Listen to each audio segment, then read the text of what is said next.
नमस्कार, मैं हूं अंकुर और आप देख रहे हैं सत्य हिंदी का न्यूज बुलेटिन। एक नजर अब तक की सुर्खियों पर। बिहार के दरभंगा में कांग्रेस नेता राहुल गांधी के खिलाफ एफआईआर हुई है।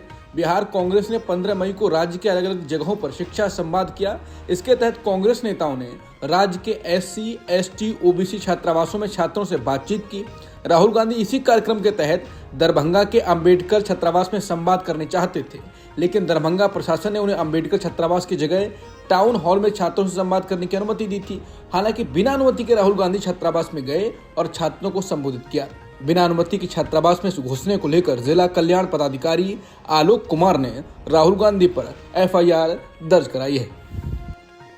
कांग्रेस अध्यक्ष मल्लिकार्जुन खड़गे ने गुरुवार को बिहार की जेडीयू बीजेपी सरकार पर निशाना साधा और आरोप लगाया कि लोकसभा में विपक्ष के नेता राहुल गांधी को दरभंगा में शिक्षा न्याय संवाद आयोजित करने से रोककर वो सरासर तानाशाही कर रही है। खड़गे ने कहा कि अब क्या दलित, वंचित, पिछड़े वर्ग के छात्रों से संवाद करना संविधान के खिलाफ है? क्या उनकी शिक्षा, उनकी भर्ती परीक्षा और नौकरियों के बारे में उनसे बातचीत करना कोई पाप है?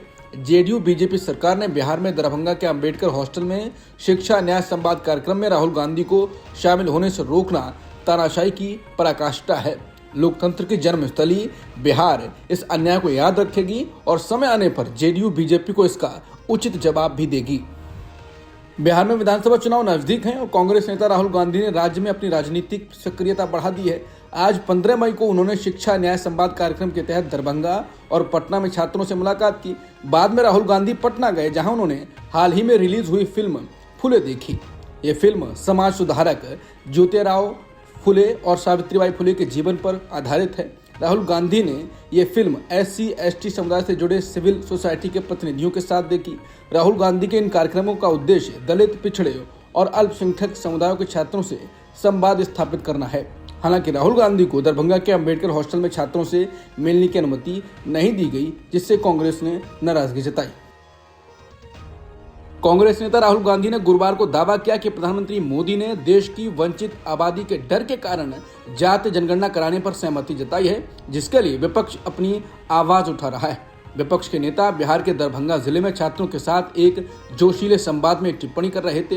राहुल गांधी ने कहा कि जैसा कि आप सभी जानते हैं कि मेरी कार को गेट पर रोक दिया गया था, लेकिन मैंने हार नहीं मानी।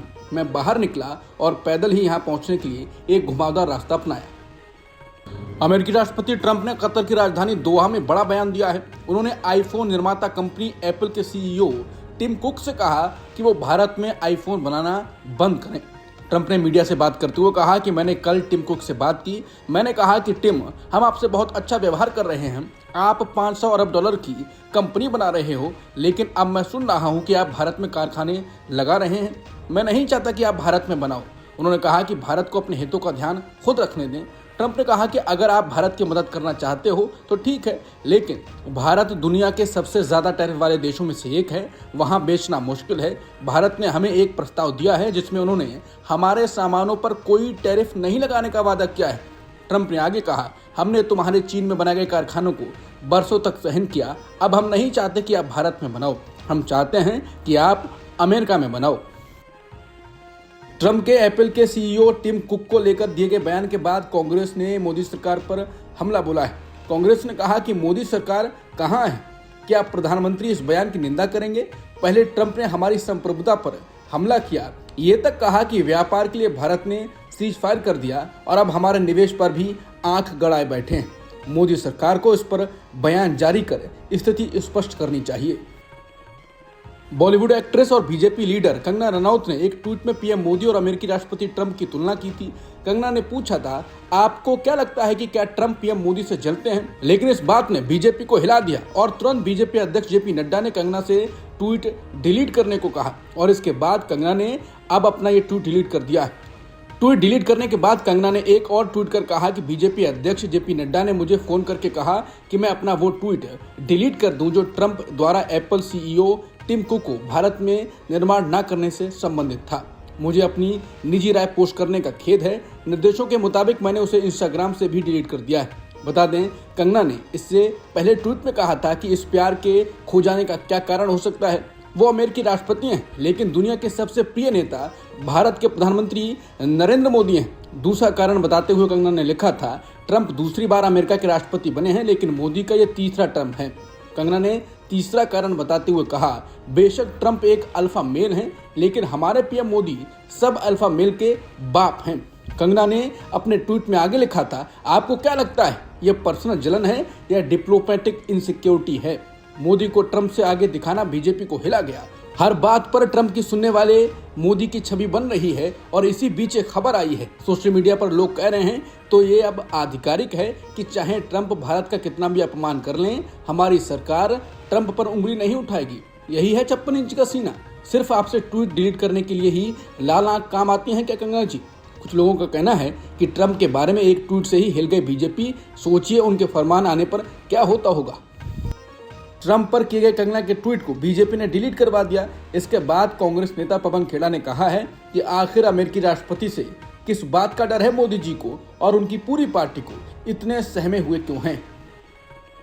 भारत पाकिस्तान के बीच हुए युद्ध विराम पर अपनी भूमिका को लेकर अमेरिका के राष्ट्रपति ट्रंप ने एक बार फिर चौंकाने वाला दावा किया। ट्रंप ने कहा कि उन्होंने दोनों देशों के बीच तनाव को शांत करने में मदद की थी, लेकिन साथ ही ये भी जोड़ा कि वो सीधे तौर पर ये नहीं चाहते कि उन्होंने मध्यस्थता की।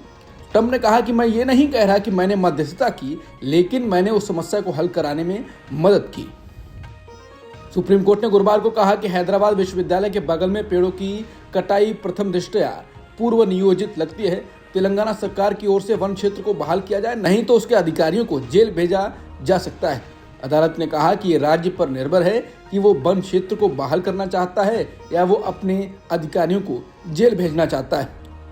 सुप्रीम कोर्ट ने गुरुवार को भारतीय सेना के अधिकारी कर्नल सोफिया कुरैशी के खिलाफ ट्वीट करने पर मध्य प्रदेश के मंत्री और बीजेपी नेता कुंवर विजय शाह को कड़ी फटकार लगाई और उनके खिलाफ दर्ज एफआईआर में दखल देने से फिलहाल इनकार कर दिया। कुल मिलाकर विजय शाह को सुप्रीम कोर्ट अदालत से भी कोई राहत नहीं मिली। मामले की सुनवाई शुक्रवार को फिर है। अब उनकी गिरफ्तारी शुक्रवार के सुप्रीम कोर्ट के निर्देश के अनुसार हो सकती है। उधर मध्य प्रदेश हाईकोर्ट में भी गुरुवार को इसकी सुनवाई हुई। एमपी हाईकोर्ट ने अदालत की निगरानी में जांच का आदेश दिया है, लेकिन एमपी हाईकोर्ट ने जिस तरह एफआईआर दर्ज की है उस पर नाखुशी जताई। राज्य विधानसभाओं द्वारा पारित बिलों पर राज्यपालों और राष्ट्रपति के लिए समय सीमा तय किए जाने के सुप्रीम कोर्ट के फैसले पर राष्ट्रपति द्रौपदी मुर्मू ने सवाल उठाए। राष्ट्रपति ने संविधान के तहत सुप्रीम कोर्ट से इस मुद्दे पर राय मांगी है कि क्या संवैधानिक प्रावधानों के अभाव में न्यायिक आदेशों के माध्यम से राष्ट्रपति और राज्यपालों के लिए बिलों पर सहमति देने की समय सीमा और प्रक्रिया निर्धारित की जा सकती है। इस कदम ने कार्यपालिका और न्यायपालिका के बीच संवैधानिक अधिकारों की सीमा को लेकर एक नई बहस छेड़ दी है। ये सवाल तमिलनाडु सरकार बनाम राज्यपाल मामले में सुप्रीम कोर्ट के 8 अप्रैल के ऐतिहासिक फैसले के बाद उठा है। इस फैसले पर सुप्रीम कोर्ट ने तमिलनाडु के राज्यपाल RN रवि द्वारा 10 बिलों पर सहमति देने से इनकार को गैर कानूनी और मनमाना करार दिया था। अब राष्ट्रपति द्रौपदी मुर्मू ने सुप्रीम कोर्ट से जो सवाल पूछे हैं उनमें पहला सवाल है कि बिल आने के बाद राज्यपाल के पास कौन कौन से संवैधानिक विकल्प होते हैं। दूसरा, क्या राज्यपाल को फैसला लेते वक्त मंत्रिपरिषद की सलाह मानना अनिवार्य है। तीसरा, क्या राज्यपाल के फैसले को कोर्ट में चैलेंज किया जा सकता है। चौथा सवाल, क्या आर्टिकल 361 राज्यपाल के फैसलों पर न्यायिक समीक्षा को रोक सकता है। पांचवा, राज्यपाल के संविधान में अगर समय सीमा तय नहीं हो तो क्या कोर्ट ये तय कर सकती है। छठा सवाल कि क्या राष्ट्रपति के फैसले को कोर्ट में चैलेंज किया जा सकता है। क्या अदालत राष्ट्रपति के फैसलों पर समय सीमा तय कर सकती है। क्या सुप्रीम कोर्ट की राय लेना राष्ट्रपति के लिए अनिवार्य है। राष्ट्रपति ने अनुच्छेद 142 से जुड़ा सवाल किया। उन्होंने पूछा कि अनुच्छेद 142 के तहत राष्ट्रपति या राज्यपाल के संवैधानिक कार्यों और आदेशों को बदला जा सकता है। सुप्रीम कोर्ट ने गुरुवार को कहा कि वो वक्फ संशोधन अधिनियम 2025 की वैधता को चुनौती देने वाली याचिकाओं पर अंतरिम राहत पर विचार करने के मुद्दे पर 20 मई को विचार करेगा। CJI BR गवई और न्यायमूर्ति ऑगस्टीन जॉर्ज मसीह की बेंच ने कानून की वैधता को चुनौती देने वालों की ओर से पेश वरिष्ठ अधिवक्ता कपिल सिब्बल और सरकार की ओर से पेश हुए सॉलिसिटर जनरल तुषार मेहता से सोमवार तक अपने लिखित नोट दाखिल करने को कहा। CJI ने याचिकाओं पर सुनवाई स्थगित करते हुए कहा, हम अंतरिम राहत के मुद्दे पर मंगलवार को ही विचार करेंगे।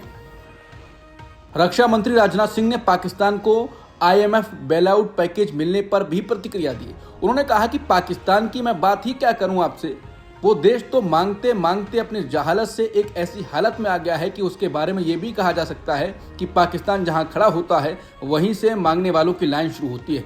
अभी आपने सुना ही होगा कि कैसे वो फिर एक बार IMF के पास कर्ज मांगने गया। रक्षा मंत्री ने कहा कि दूसरी तरफ हमारा देश है कि हम आज उन देशों की श्रेणी में आते हैं जो IMF को कर्ज देते हैं ताकि IMF गरीब देशों को कर्ज दे सके।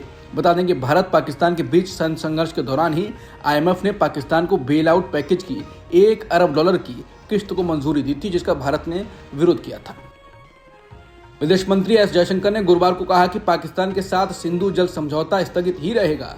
पाकिस्तान से सिर्फ आतंकवाद पर बात हो सकती है।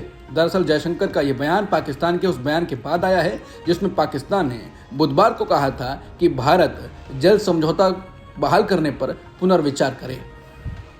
भारत ने 22 अप्रैल के हमले के लिए द रेजिस्टेंस फ्रंट पर आरोप लगाया है और मॉनिटरिंग टीम के साथ बैठक टीआरएफ पर प्रतिबंध लगाने की दिशा में पहला कदम होगा। भारतीय टीम इस संबंध में सारी सबूतों से लैस होकर यूएन पहुंची है। पाकिस्तान लगातार मांग करता रहा है कि भारत अभी तक हमले का सबूत पेश नहीं कर पाया है। पाकिस्तान ने यह भी मांग की थी कि पहलगाम आतंकी हमले की जांच किसी अंतर्राष्ट्रीय एजेंसी से कराई जाए। भारत ने पाकिस्तान के इस प्रस्ताव को सिरे से खारिज कर दिया है। सुप्रीम कोर्ट ने बुधवार को उत्तर प्रदेश सरकार को मुजफ्फरनगर के एक मुस्लिम बच्चे की शिक्षा का खर्च उठाने का निर्देश दिया, जिसे उसके शिक्षक के कहने पर उसके सहपाठियों ने कई बार थप्पड़ मारे थे। जस्टिस अभय एस ओका और जस्टिस उज्जवल भुइयां की बेंच ने कहा कि राज्य सरकार स्कूल को खर्च वहन करने के लिए राजी कर सकती है, लेकिन पहली जिम्मेदारी सरकार की है। अब तक की सुर्खियों में इतना ही। बाकी खबरों के लिए बने रहिए सत्यहिंदी.com के साथ। Copyright disclaimer under Section 107 of the Copyright Act 1976. Allowance is made for fair use for purposes such as criticism, comment, news reporting, scholarship, and research. Fair use is a use permitted by copyright statute that might otherwise be infringing.